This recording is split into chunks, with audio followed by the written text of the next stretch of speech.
Assalamualaikum warahmatullahi wabarakatuh. Kami dari kelompok 8 yang beranggotakan Perkenalkan, nama saya Fania Alfitri Safwan. Perkenalkan, nama saya Syifa Kirani Putri. Kenalkan, nama saya Mufiha Zahabiah. dan saya Muhammad Nitol Fadil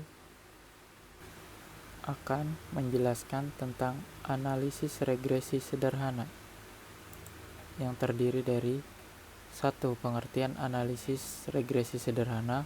2. Pengujian keberartian regresi sederhana dengan uji F. 3. Pengujian keberartian regresi sederhana dengan uji T. Dan keempat, contoh soal. Yang pertama, ada pengertian analisis regresi sederhana. Pengertian analisis regresi. Analisis regresi merupakan studi ketergantungan satu atau lebih variabel bebas terhadap variabel tidak bebas.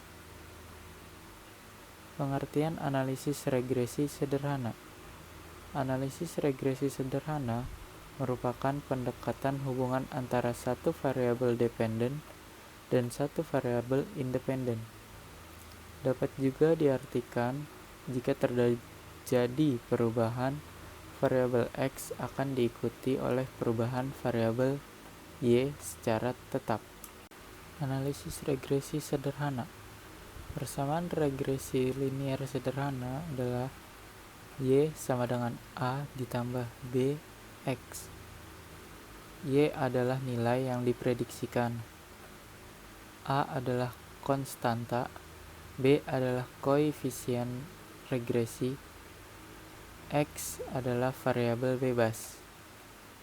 A dan B dapat ditentukan dengan rumus A sigma Y dikurang B buka kurung sigma X tutup kurung dibagi N, atau B sama dengan N buka kurung sigma X Y tutup kurung dikurang buka kurung sigma X tutup kurung buka kurung sigma Y tutup kurung dibagi N buka kurung sigma X pangkat 2 tutup kurung dikurang buka kurung sigma X tutup kurung pangkat 2.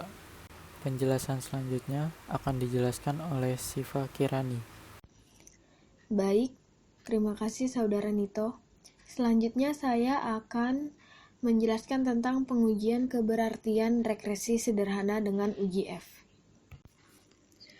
Uji F. Hipotesis yang diuji untuk menguji keberartian koefisien regresi linear yaitu HO yaitu beta sama dengan 0 atau koefisien regresi tidak nyata. HA yaitu beta tidak sama dengan 0 atau koefisien regresi nyata.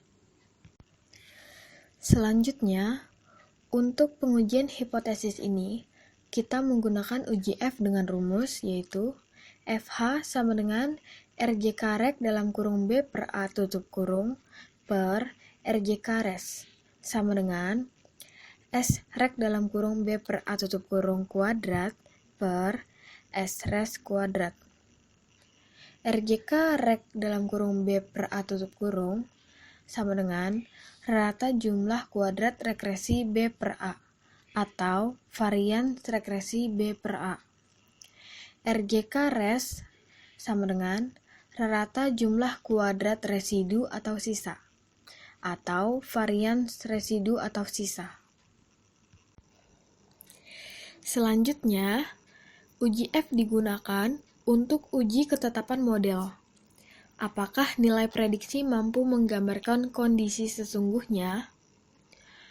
HO sama dengan diterima jika F hitung lebih kecil daripada F tabel.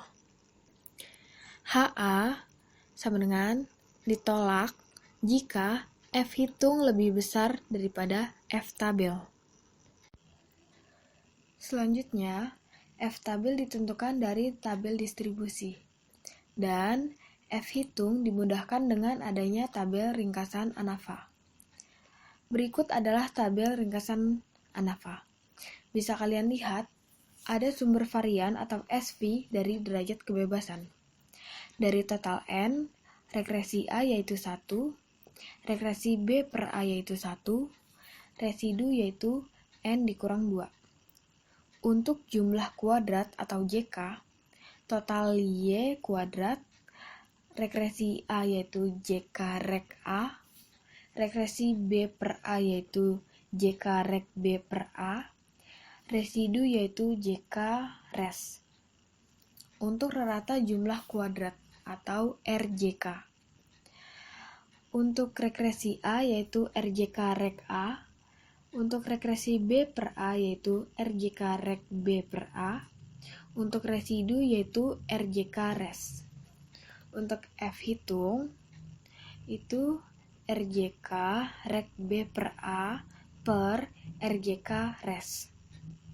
Dan untuk F tabel ada F dalam kurung 1 dikurang alfa, DK1, DK2, tutup kurung.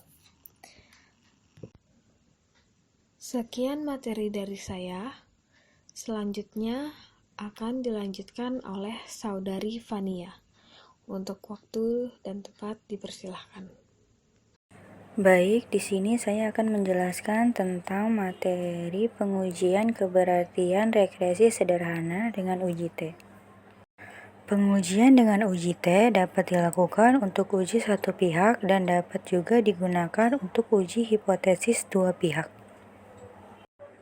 Uji hipotesis statistik yang dapat diuji dengan uji T yaitu ada 3.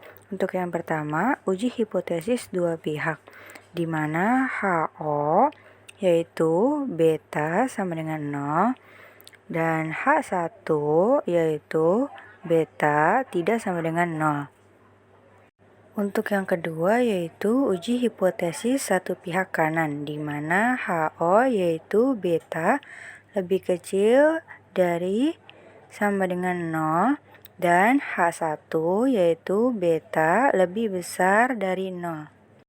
Dan untuk yang ketiga yaitu uji hipotesis satu pihak kiri, di mana HO yaitu beta lebih besar dari sama dengan 0 dan H1 yaitu beta lebih kecil dari 0. Untuk materi selanjutnya tentang langkah-langkah penguji hipotesis dengan uji T. Untuk yang pertama, tentukan varian kekeliruan taksiran dengan rumus SE kuadrat sama dengan SYX kuadrat sama dengan sigma dalam kurung YI dikurang YI dibagi N dikurang K dikurang 1 dan SB sama dengan akar SYX kuadrat dibagi sigma dalam kurung XI dikurang X bar tutup kurung kuadrat. Atau dengan rumus SE kuadrat sama dengan SYX kuadrat sama dengan dalam kurung N dikurang 1 per N dikurang 2 tutup kurung dikali buka kurung SY kuadrat dikurang B kuadrat dikali SX kuadrat. Untuk langkah yang kedua, hitung kekeliruan baku koefisien regresi dengan rumus SB sama dengan akar SE kuadrat per sigma dalam kurung SI dikurang X bar tutup kurung kuadrat. Untuk langkah yang ketiga, tentukan harga hitung dengan rumus TH sama dengan B per SB. Untuk langkah yang keempat, yaitu menentukan harga T tabel didapat dari tabel distribusi T. Langkah yang kelima yaitu pengujian hipotesis, di mana HO jika nilai mutlak T hitung lebih kecil dari T tabel maka diterima, dan di mana HO jika nilai mutlak T hitung lebih besar dari T tabel maka ditolak. Untuk langkah yang keenam yaitu pengujian keberartian konstanta regresi A. Selain digunakan untuk pengujian keberartian koefisien regresi, uji T juga dapat digunakan untuk menguji keberartian konstanta regresi. Uji ini juga memiliki langkah-langkah, yaitu untuk yang pertama, hipotesis yang dapat diuji yaitu HO di mana A sama dengan 0 dan H1 A tidak sama dengan 0. Untuk yang kedua yaitu simpangan baku konstanta. Rumusnya yaitu SA sama dengan akar SE kuadrat dalam kurung 1/N ditambah X bar per sigma dalam kurung XI dikurang X bar kuadrat. Yang ketiga yaitu harga hitung dengan rumus TH sama dengan B per SA. Untuk yang keempat yaitu menentukan harga T tabel, di mana DK sama dengan N dikurang K dikurang 1. N-nya itu banyaknya pasang data atau sampel unit analisis dan K-nya banyaknya variabel bebas. Untuk yang terakhir yaitu pengujian hipotesis dilakukan dengan kriteria di mana HO jika nilai mutlak dari T hitung lebih kecil dari T tabel itu diterima, dan di mana HO jika nilai mutlak dari T hitung lebih besar dari T tabel maka ditolak. Untuk selanjutnya ada contoh soal, yaitu diadakan penelitian tentang pengaruh kompetensi kognitif matematika fungsi X terhadap prestasi belajar matematika ekonomi Y dengan sampel seperti yang disajikan dalam tabel berikut. Untuk cara mencarinya, yang pertama kita membuat tabel pertolongan untuk menghitung regresi linear sederhana, di mana X dan Y diurutkan terlebih dahulu dari yang terkecil hingga yang terbesar. Lalu kita cari X kuadratnya. Untuk mencari data yang pertama yaitu 70 dikali 70 sama dengan 4.900 dan begitu seterusnya. Dan untuk mencari Y kuadrat, kita Y yang pertama yaitu 60 dikali 60 sama dengan 3.600. Begitu seterusnya untuk data berikutnya.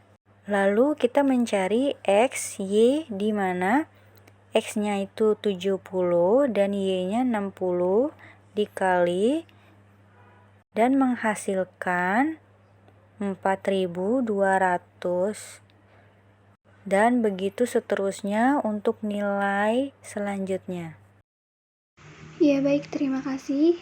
Saya Mufliha Zahabia akan melanjutkan presentasi ini. Setelah membuat tabelnya, kita akan menghitung konstanta dan koefisien arah konstanta regresi dengan rumus A sama dengan sigma Y dikali sigma X kuadrat dikurang sigma X dikali sigma XY per N dikali sigma X kuadrat dikurang sigma X kuadrat sama dengan 761 dikali 60369 dikurang 775 dikali 59241 per N-nya 10 dikali 60369 dikurang 775 kuadrat. Setelah dihitung, kita akan mendapatkan 9,47.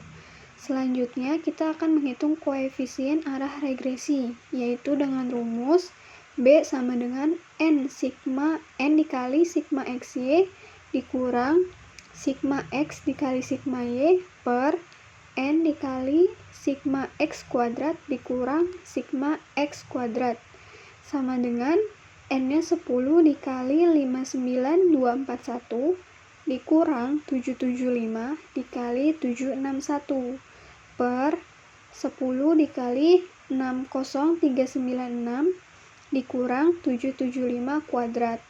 Nah, setelah kita hitung, maka kita akan mendapatkan hasil 0,86 untuk koefisien arah regresi. Langkah selanjutnya, kita akan menghitung jumlah kuadrat dari setiap sumber varian. Yang pertama, dengan rumus jumlah kuadrat regresi A atau JK reg A sama dengan sigma Y kuadrat per N. Nah, di mana sigma Y kuadrat adalah 761 kuadrat per N-nya 10. Kita bagi, maka kita akan mendapatkan hasil 57912,10. Selanjutnya kita akan menghitung jumlah kuadrat regresi B per A. Maka rumusnya adalah B dikali buka kurung sigma XY dikurang sigma X dikali sigma Y per N tutup kurung. Maka kita masukkan angka-angkanya yaitu 0,8597 dikali 59241 dikurang 775 dikali 761 per 10. Setelah dihitung, maka kita akan mendapatkan hasil 226,53. Sumber varian yang terakhir dihitung adalah jumlah kuadrat residu atau JK res, di mana rumusnya adalah sigma Y kuadrat sama dengan JK reg A dikurang JK reg B per A. Kita masukkan angka-angkanya yaitu 58423 dikurang 57912,10 dikurang 226,53. Maka hasilnya adalah 284,37. Selanjutnya, langkah yang keempat adalah menentukan derajat kebebasan dari setiap sumber varian. Yang pertama, derajat kebebasan regresi A yaitu sama dengan 1. Kedua, derajat kebebasan regresi B per A sama dengan K atau sama dengan 1. Yang ketiga, derajat kebebasan residu A sama dengan N dikurang K dikurang 1. Bila kita hitung adalah menghasilkan 8, di mana 10 dikurang 1 kurang 1 sama dengan 8. Nah, ketiga rumus ini didapatkan dari tabel ringkasan ANAVA regresi linear sederhana, bisa dicek di slide sebelumnya. Selanjutnya, kita akan menghitung rata jumlah kuadrat atau varian dari sumber varian yang diperlukan. Rumus yang pertama adalah RJK reg A sama dengan rumusnya JK reg A per 1. Kita masukkan JK reg A-nya 57912,10 per 1. Maka hasilnya adalah 57912,10. Yang kedua ada RJK reg B per A sama dengan JK reg B per A dibagi 1, di mana JK reg B per A-nya itu adalah 226,53. Dibagi 1, maka hasilnya 226,53. Yang ketiga ada rumus RJK residu, di mana rumusnya adalah JK residu per N dikurang 2. Kita masukkan angkanya yaitu 284,367 per 10 dikurang 2. Maka hasilnya yang akan didapatkan adalah 35,55. Selanjutnya, kita akan menghitung nilai dari F hitung atau FH. Rumusnya adalah FH sama dengan rata jumlah kuadrat regresi B per A dibagi rata jumlah kuadrat residu. Kita akan memasukkan rata jumlah kuadrat regresi B per A di perhitungan kita sebelumnya yaitu 226,53 dan rata jumlah kuadrat residu di perhitungan sebelumnya yaitu 35,55. Jadi kita akan membagi 226,53 dibagi 35,55, maka akan menghasilkan 6,37. Jadi didapatkan FH sama dengan 6,37.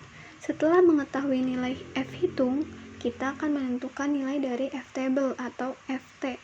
Nah, untuk F table, alfanya sama dengan 0,05. Sedangkan untuk DK1 atau derajat kebebasan 1 sama dengan 1 dan DK2 sama dengan 8. ini diperoleh dari perhitungan kita yang sebelumnya juga pada derajat kebebasan. Nah, jika kita melihat di tabel uji F, maka kita bisa menentukan F-table-nya, yaitu 5,32. Setelah kita memperoleh nilai F-table, kita akan menghipotesis yang diuji, di mana hipotesis 0 yaitu beta sama dengan 0, sedangkan hipotesis 1 yaitu beta tidak sama dengan 0. Selanjutnya ada kriteria pengujian. Kriteria pengujian diterima jika hipotesis 0 mempunyai syarat F hitung kurang dari F-table dan ditolak jika F hitung lebih besar dari F-table. Nah, kita sudah sampai pada langkah terakhir. Langkah terakhir yang akan kita lakukan adalah pengujian hipotesis. Nah, di pengujian hipotesis ini ternyata F hitung lebih besar dari F-table, di mana F hitung yaitu 6,37 sedangkan F-table 5,32. Sehingga dapat disimpulkan hipotesis 0 itu ditolak. Dan disimpulkan juga terdapat pengaruh yang signifikan antara kompetensi kognitif matematika fungsi X terhadap prestasi belajar matematika ekonomi Y. Sampai di sini kita sudah bisa mengerjakan satu soal dari distribusi linear sederhana. Sekian dari kelompok kami. Kurang lebihnya mohon maaf. Wassalamualaikum warahmatullahi wabarakatuh.